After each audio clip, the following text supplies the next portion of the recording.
how you can legalize your documents, go to the embassy, like where to go, how to get there, what you need to verify, the fees you have to pay, the requirements. I'm going to talk about every single thing.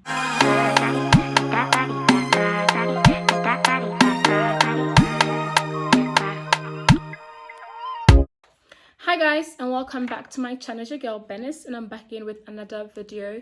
You guys asked and I'm here to deliver. So I got so many people sending me emails about legalization of documents, verification of documents, where to do it, how to do it, and I have been replying people individually, sending back and forth between me and the people sending me the emails. But I realized, why do that when I could just do a video once and for all, which people can just watch and find the answers they need to the legalization of documents. So in this video, I'm going to talk about what you do to verify the documents, which documents you need to verify, the legalization of documents, where you need to go, the fees, the requirements.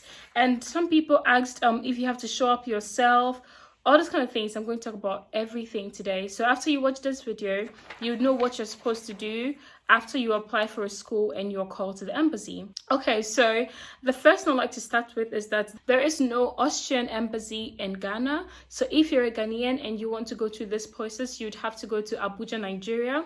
And the exact location is the Embassy of the Republic of Austria 9, Usuma Street in Maitama district in Abuja. So you have to go all the way to Abuja. And one thing I like to say is that this process is all in person. Like, you have to be there in person. Personal appearance is a must. It's mandatory.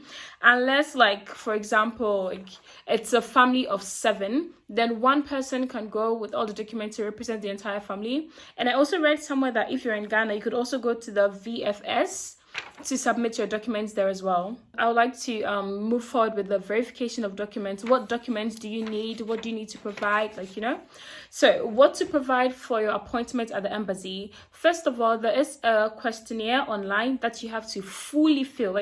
They put emphasis on the fully. When I was reading it online, the fully has been capitalized. So if it's not fully filled with the correct information, then sorry, but you'd have to go and start the process all over again, basically. So they emphasize on fully. You really have to fill every single thing. I will leave a link down below of how the questionnaire looks like, or I might just put a picture of it somewhere here, I think. So somewhere here of how the questionnaire looks like, so you can have at least an idea of how of what you're supposed to fill and how it looks like. And the next thing is, all the documents that you have to provide has to be in the original and copy, which basically means that if, for example, they ask you for your birth certificate, hi mama, if they ask you for your birth certificate, you need to provide the original birth certificate and then another copy as well. So they keep the copy and then you take your original back. If you don't bring a copy, well, are you expecting them to take the original? So you have to. And they also emphasize on readable copy. It says readable copy. So if the original is in colored, the copy also has to be colored, basically. So you don't just make everything black and white. Original documents also have to be legalized by the foreign ministry. So for example, if you have your school documents like your ASI or something like that, you first have to get it signed by the Ministry of Education before it's legalized by the Ministry of Foreign Affairs, foreign ministry. It has to go through both process, and that is even before you get to the embassy. So the original documents you are sending to them plus the copy has, not necessarily the original, but there has to be a signature on there to show that it has been legally verified by a ministry in your country. So this legalization is first done in your country. And the second thing you need is the copy of the data page of your passport. So where your name is and all of that, you need to make a copy of that as well for the embassy.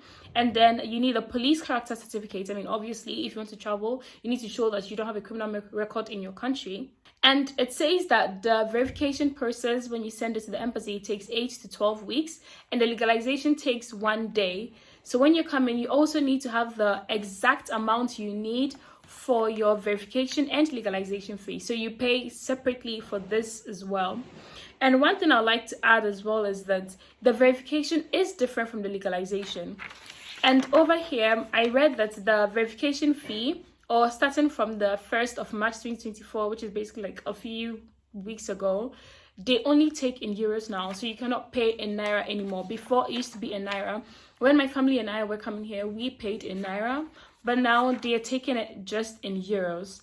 So the verification fee in regard to your original document. So if you're from Nigeria, it differs according to country. If you're from Nigeria, there's a flat rate of 400 euros for a single person. For a family, which is basically the applicant, the spouse, and 3 minor children, which is children below the age of 18, you pay 500 for the entire family. So if you're just one person, 400 euros. If you are 5 people, it's 500 euros. This is like the mother, the father, and 3 children below the age of 18. If you're from, or if your documents are from Benin, Cameroon, Ghana, or Togo, you pay 700 euros as a single person. And if it's a family, you pay 800 euros, which is, as I said, the mother, the father, and 3 minor children. And from other countries, they said you have to send an email to them to verify, like, to inquire about what you're supposed to pay or how much it will cost you. So if you're not from Nigeria, Benin, Cameroon, Ghana, or Togo, you'd have to send them an email. And the total amount for verification, okay, let me show you guys. It is written in here in bold. Okay, you guys can see it, but I'll just take a picture and put it to the side. It's written in bold, so it says the total amount for verification has to be paid in euro in cash on the day of application. Payment for verification in naira or any other currency would be no longer accepted starting the 1st of March 2024. And this amount is only for the verification. You also have to pay for the legalization. As I said before, the verification takes 8 to 12 weeks and the legalization takes 1 day. So for the legalization, you have to pay 80 euros per document. Looking at all of this, I realized, okay, this is very expensive. So for example, if you're paying for your school certificates for it to be legalized, it's like, for them to legalize it, it costs you 80 euros per document before you have to pay the verification fee. So every single document you have is 80 euros, and then 400 or 500 or 700 standard fee for the verification. And it says here that you should please note the personal appearance is mandatory, so you have to show up in person. So whosoever the document is being issued for, like whosoever wants to travel, you have to be the one to show up with your documents, because when I remember correctly, when we went, they took our biometrics and everything. So I'm guessing maybe that is why they wanted to show up in person. And also, the only way that you don't have to, you don't have to be there in person is if you're going as a family, or there's someone really young, or there's someone below the age of 18 who's going to travel. Then there has to be someone who has who has legal custody of the person. And if you have legal custody, you have to show up with the documents that you are representing this person, And exceptions to the personal appearance may only apply if the applicant and his family already reside in Austria or outside the countries of competence of the Austrian Embassy, Abuja. In that case, a proof of legal residence, which is called the middle title, plus a color copy of the residence card has to be presented by an intermediary with a signed power of attorney in original. So you have to sign it. You have to get someone. So if, for example, I'm in Austria and I want to get I want to finally move in here for real. I'm just here as a visitor or something, and I want to stay here on a student permit or residence permit. Then I have to do my process back in Abuja, Nigeria, because I come from Ghana. So I have to do my process all the way in Abuja again. And if I don't want to go to Abuja myself, then I have to go to the office. There's an office here in Austria. I have to go there, get my middle title, and then get a signed power of attorney, and then I have to send it to whoever is going to represent me. This is a long process, but that is what you have to do. And identity check. All applicants must prove their identity with a valid passport or a personal ID. That makes sense. You can't expect to travel and you don't have a passport, or you don't have an ID they can use to identify you or something like that. So you also have to show up with that. And application for verification and legalization would only be accepted if the applicant can provide valid proof that the documents will be used in Austria. So they are not going to legalize or verify any documents for you to use in another country. And the only way you can prove that you're going to use these documents in Austria is to show them proof of an admission to a university, or a proof that you got a job in Austria, something to show them that you are doing this whole process for Austria, because they're not going to do it for you if you're going to use it in another country. It has to be used only in Austria. Students, it has to be the university admission. And for a family reunion, it has to be passport copy or the copy of residence permits of the person already staying in Austria. And for other purposes, such as marriage, you have to like, show a written proof of an Austrian authority. So someone in Austria have to go to like the Standesamt. I don't know if you guys know that, but like, have to go to the Standesamt and they will give you like, something which will show that you're doing this process just for Austria. And the questionnaires they have online are two. They said there's a new one and there's an old one. So the new questionnaire is the one you have to fill, and you have to fill it completely. And if you're a family, you only have to fill just one, because basically for the family, or the questionnaire itself asks you questions about if you have a spouse, your children's name, if you have kids. So you're basically filling in your kids' information as well. So you don't have to do it for yourself separate, do it for your kids as well. Just one is enough. And even if it's not requested by the Austrian authority, it just makes sense to come along with your birth certificate, your age declaration. If you've changed your name, come up with your affidavit that shows that you've changed your name. All those things, you need to just like think ahead and bring them, just so the whole process doesn't end up being long. And I read somewhere that if you send your documents and the documents are not complete and you already start the verification before you bring the rest of the documents, you'd have to pay another verification fee. So as I said earlier, for example, for Nigeria, if it's just you, it's 400 euros. So if you pay this 400 for the verification process and they start the whole thing, and then you realize, oh no, I forgot to add this document to it. When you bring that document, you'd have to pay the 400 euros again, plus the 80 euros for the legalization of that document. The average verification time is 4 months. As I said, like 8 to 12 weeks. It's 4 months average. So you shouldn't like, be expected to get it quickly. It takes some time. So apply early. Basically, that's what they're just saying. Just apply early. It may also take longer due to like, difficulties to access your information in remote areas. So for example, for me, I was staying in Accra when my family went through this process. And I remember being at home one time and my school calling me. So I was going to a private school. So the school called my parents and were like, there are some people over here requesting for the information about your children. They said they are from the Austrian Embassy. So like, if for example you go to a school that doesn't care and will just give you information out anyways, you wouldn't know that they've been to your school.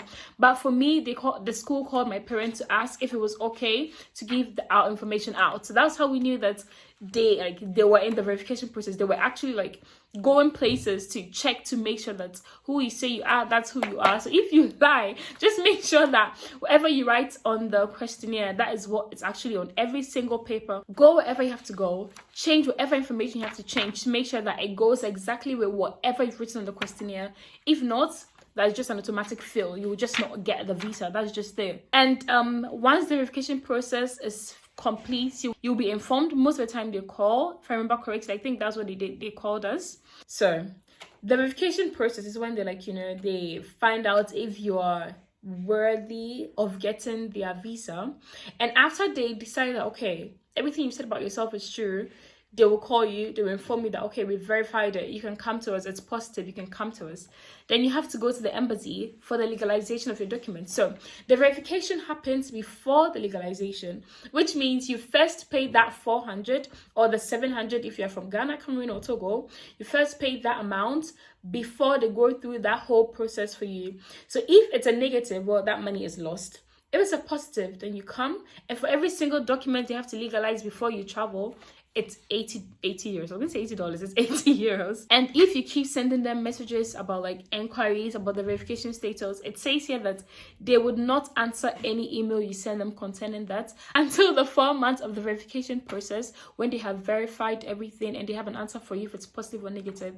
So whilst during that waiting period, don't send them emails, don't send them messages, don't call them, because you will get no reply. And you are not allowed to send any email, so you cannot post. I had people asking me, can I just post the documents to them since I'm in Ghana? It says here, no. The embassy does not accept any documents sent by mail or by DHL.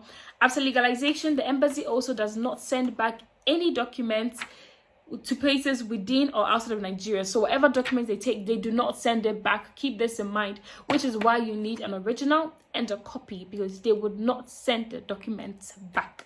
So keep that in mind. And you have to book your appointment to the embassy online. They have a site where you go to and you book the appointment and everything.